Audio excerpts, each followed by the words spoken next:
Hello everyone. तो कैसे हैं आप सब लोग यार। इंडिया किस किस चीज़ में आगे नहीं है? कोई एक चीज़ मुझे बता दें जिसमें आगे नहीं है। मतलब कि बड़ी बड़ी कंपनियां होगी, उनके सीईओज इंडियन। कोई अगर उनका सिटीज़ है, उनकी डेवलपमेंट में इंडिया आगे, इंफ्रास्ट्रक्चर में आगे, आईटी में आगे। कौन सी ऐसी चीज़ है इंपोर्ट एक्सपोर्ट में आगे? मतलब हर चीज़ में इंडिया आगे जा रहा है। अभी रिसेंट खबर आई है कि पराग अग्रवाल जो है ना ट्विटर के सीईओ बन गए। मेरे लिए तो वाकई एक शॉकिंग न्यूज़ थी। आज मेरा रिएक्शन उसी पे है, और वैसे भी मेरी पॉजिटिव साइड ऑफ इंडिया की एक सीरीज चल ही रही है। तो सबसे पहले बिना टाइम ज़ाया किए करते हैं ये video start. Let's Google, start. IBM और माइक्रोसॉफ्ट के बाद ट्विटर पर भी ये तो हमारा भारतीय न्यूज़ निर्यात शहरी को अहम 24 ओहदा मिल चैनल है गया। पाकिस्तानी। ट्विटर के शरीक बानी जैक डॉर्सी के मुस्ताफी होने के बाद ट्विटर के चीफ टेक्निकल ऑफिसर भारतीय निर्यात अमरीकी शहरी पराग अग्रवाल को कंपनी के सीईओ की जिम्मेदारियां सौंप दी गई हैं। आपको बताएं कि ट्विटर के शरीक बानी और चीफ एग्जीक्यूटिव अफसर जैक डॉर्सी अपने ओहदे से मुस्ताफी हो गए। कुछ सीईओज जो भारत की बड़ी बड़ी कंपनीज के सीईओज हैं, मैंने बड़ी कोशिश की प्रोग्राम की तैयारी के दौरान कि आपके सामने कोई ऐसा पाकिस्तानी रख सकूं जो इस तरह की बड़ी नोटेबल कंपनीज जो ना सिर्फ अमेरिका को ड्राइव करती हैं, जो दुनिया को भी ड्राइव कर रही हैं, उन कंपनीज का कोई एक सीईओ, कोई प्रेसिडेंट, कोई टॉप एग्जीक्यूटिव हमें मिल जाए जो पाकिस्तानी हो, लेकिन हमें नहीं मिल सका। और अमेरिका की खासतौर पे आईटी में इंडिया ने इतना ये तो वो है निजाम कुटे, इंडिया के शामी बगैर निजाम, ये भी पाकिस्तानी एंकर है, वो है परसेप्शन एनालिस्ट है। खत्म हो गई है कि इंडिया से ही आएंगे जो आईटी कंसल्टेंट्स। और अब देख लीजिए माइक्रोसॉफ्ट में, डेल में, गूगल में इंडियन अमेरिकन कहाँ से कहाँ पहुंच गए।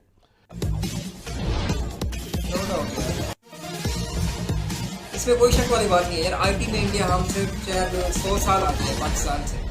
मैं पाकिस्तानी हूँ एक लेकिन और भारतीय ने दुनिया में भारत का झंडा बुलंद मुझे किया पता है है और हमारा वह आईटी का हैं क्या 37 सिस्टम वर्षीय पराग है। अग्रवाल, जिन्हें जैक डर्सी को हटाकर ट्विटर का सीईओ बनाया गया है। यह वही जैक डर्सी है जिन्होंने किसान आंदोलन के समय भारत के खिलाफ टिप्पणी किया था। क्या भारत के खिलाफ टिप्पणी करने के कारण जैक डर्सी को हटाकर और एक भारतीय को ट्विटर की कमान सौंपी गई?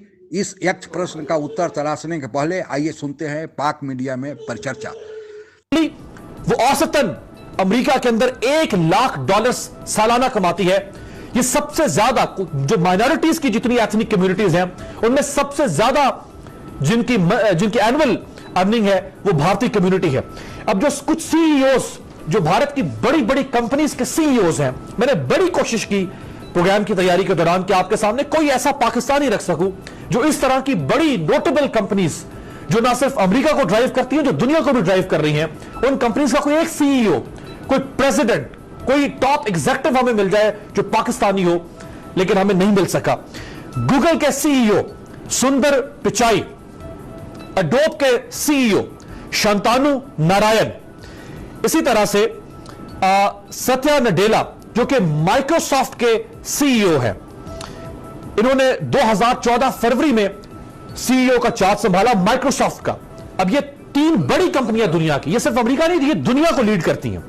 मास्टर कार्ड, जैसे आप जानते हैं वीजा और मास्टर कार्ड दो बड़े जो प्लास्टिक मनी के जो सोर्स है। अजय बंगा ये भारतीय हैं और ये इसके प्रेसिडेंट हैं और इसके सीईओ हैं। नोकिया, आज शायद सेलुलर कंपनीज में उसका वो नाम नहीं, लेकिन एक दौर था जब नोकिया का तूती बोलता था। राजीव सूरी नोकिया के 2014 मई में सीईओ बने अमेरिका में। इसी तरह से कॉग्निजेंट कंपनी है जो कि मल्टीनेशनल कंपनीज का एक ग्रुप है और ये आईटी सर्विसेज, डिजिटल टेक्नोलॉजी से रिलेटेड और ऑपरेशन से रिलेटेड सर्विसेज प्रोवाइड करती है। इसके सीईओ फ्रांसिस्को डिसोजा जब ये सीईओ बने तो उस वक्त इस कंपनी की जो रेवेन्यू था वो $2.1 बिलियन था 2007 में, और 2018 में ठीक 11 साल के बाद इनकी लीडरशिप में जो उस कंपनी का रेवेन्यू है वो $16.1 बिलियन तक पहुंच गया था। इसी तरह से दिनेश पलिवाल ये हार्मन इंटरनेशनल के सीईओ हैं। ये एक सब्सिडरी है सैमसंग इलेक्ट्रॉनिक्स की। सैमसंग दुनिया की बहुत बड़ी कंपनी, साउथ कोरिया से इस कंपनी का ताल्लुक। और संजय मेहरोत्रा ये माइक्रॉन टेक्नोलॉजी के सीईओ हैं। और इसके अलावा बेशुमार नाम है जो टॉप एग्जीक्यूटिव्स में, इसके अलावा जो और मुख्तलिफ जगहों पे छाए हुए हैं भारतीय, उनकी अगर फहरिस्त बयान करें तो उसके लिए कई प्रोग्राम चाहिए होंगे। अमेरिका को कॉर्पोरेट अमेरिका कहते हैं। India is market of billion plus people right there. तो अमेरिका की प्रोडक्ट्स और अमेरिका की खासतौर पे आईटी में इंडिया ने इतना एक्सपैंड कर लिया कि नो डाउट इंडिया यार, के ये बगैर यूएई में अब आईटी 90% की इन्वेस्टमेंट परसेप्शन इंडियन ही की है। खत्म हो गई मतलब है कि कि दुबई इंडिया में से मैं ही हूँ, मुझे आएंगे जो पता है। आईटी या मैं हाइपर कंसल्टेंट्स, और अब मार्केट्स देख लीजिए इंडियन की, माइक्रोसॉफ्ट में, गोल्ड डेल में, ज्वेलरी इंडियन की, गूगल कोई में छोटा मोटा pakora Indian grasserie American Indian कहाँ बैठे से हैं, कहाँ पहुँच गए। कोई तो मैन्युफैक्चरिंग है इंडिया बैठे एक हैं वो वहाँ पे। परसेप्शन जो तो है उसमें आप 90% तो देख लीजिए इन्वेस्टमेंट कि यूएई को इंडिया और ही चला रहा उनके है। जो ऑफशोर ऑफिसेज हैं वो अमेरिका में इंडिया में देखो हैं, तकरीबन पता नहीं और कितने आप 25 देखिए लाख के बने, रीबॉक उससे भी एंड ज्यादा इंडियंस रहते हैं वहाँ पे। Polo and whatever it is, right. I mean उनके लिए इंडिया एक नो बहुत डाउट। बड़ी मार्केट है। गवारा है कि हम अमेरिका के साथ ताल्लुकात ख़राब कर लें, चूँकि वज़ीर आज़म इमरान खान साहब का ख़ुद का बयान है कि हमें 30 खरब रुपए कर्जा देना है, हम 6 अरब रुपए रोज़ाना सूद की मद में दे रहे हैं। ये वज़ीर आज़म इमरान खान साहब खुद फरमा रहे हैं। तो जिस मुल्क की मईशत की सूरत हाल ये हो, क्या हम लोगों से लड़ते रहें, क्या हम सुपर पावर से लड़ते रहें? हमारी इकोनॉमी इस बात की इजाज़त देती है हमें?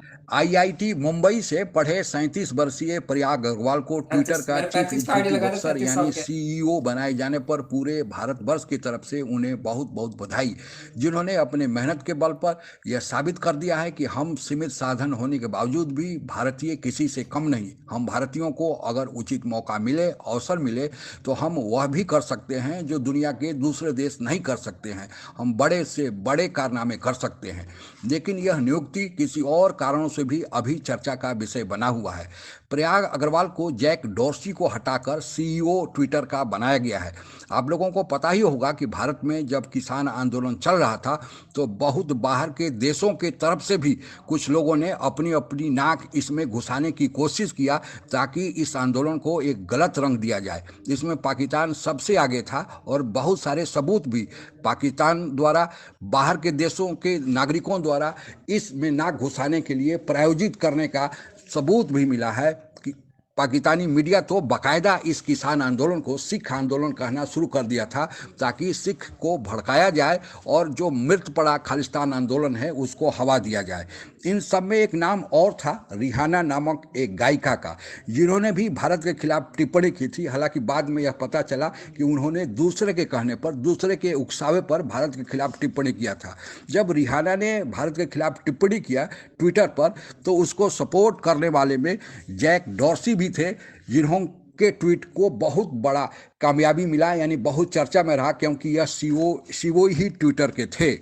लेकिन अब किसान आंदोलन भी खत्म हो गया और किसान आंदोलन ज्यों खत्म हुआ त्यों इनको हटाया गया और इनके जगह पर एक भारतीय को ही सीईओ बनाया गया। तो यह चर्चा में बन गया है कि कहीं हो न हो इनका वह ट्वीट, उससे इसका लिंक जोड़कर देखा जा रहा है कि कहीं ऐसा तो नहीं है कि भारतीयों के दबाव के चलते, भारत सरकार के दबाव के चलते इन्हें हटाया गया और फिर भारतीय को भी इसका हेड बनाया गया। और इस भारतीय को हेड बनाए जाने यार पर ये बहुत थी लोग आज इसको की वीडियो। मतलब कहाँ कहाँ इंडिया नहीं छाया हुआ। कोई एक मार्केट बता दें, कोई एक कंट्री बता दें जहाँ पे इंडिया की मेजॉरिटी ना हो। जितनी बड़ी मतलब कि बिग 5 जो भी कंपनीज हैं, IBM हो गया, माइक्रोसॉफ्ट हो गया, ट्विटर, अब तो ट्विटर पे तो ये बंदा इतना छाया है, पराग अग्रवाल इतना छाया कि टॉप ट्रेंड बन गया था। मतलब कि नो डाउट यार इंडिया में टैलेंट है और इंडिया की आवाम, इंडिया की मतलब कि पढ़ा लिखा टैलेंट बड़े बड़े देशों को चला रहा है और कंट्रीज में जाके, जैसे अमेरिका हो गया, UAE हो गया, सऊदीया हो गया और यूरोप में भी कुछ कंट्रीज हो गए, उनको चला रहे हैं। तो हैट्स ऑफ, सल्यूट है इनको, जितने भी ये पढ़े लिखे टैलेंट है, नौजवान है जो इंडिया में अपनी सर्विसेज दे रहे हैं, सॉरी बाहर सर्विसेज दे रहे हैं। लेकिन मेरा एक क्वेश्चन यहाँ पर रहेगा, क्वेश्चन मार्क बड़ा बड़ा, वो ये होगा कि जब इतना ज़्यादा टैलेंट है, जब इतने ज़्यादा लोग निकल के बाहर के मुल्कों को अपना टैलेंट दे रहे हैं, तो वो इंडिया को क्यों नहीं दे रहे, इंडिया को सपोर्ट क्यों नहीं दे रहे, इंडिया में अपनी सर्विसेज क्यों नहीं दे रहे? This is a question mark. अगर किसी को पता हो तो मुझे ज़रूर बताइएगा। ये थी आज की वीडियो। अगर वीडियो पसंद आई है तो प्लीज़ थम्स अप, चैनल को सब्सक्राइब कर दे। मिलते हैं अगली वीडियो में, तब तक के लिए टाटा बाय बाय।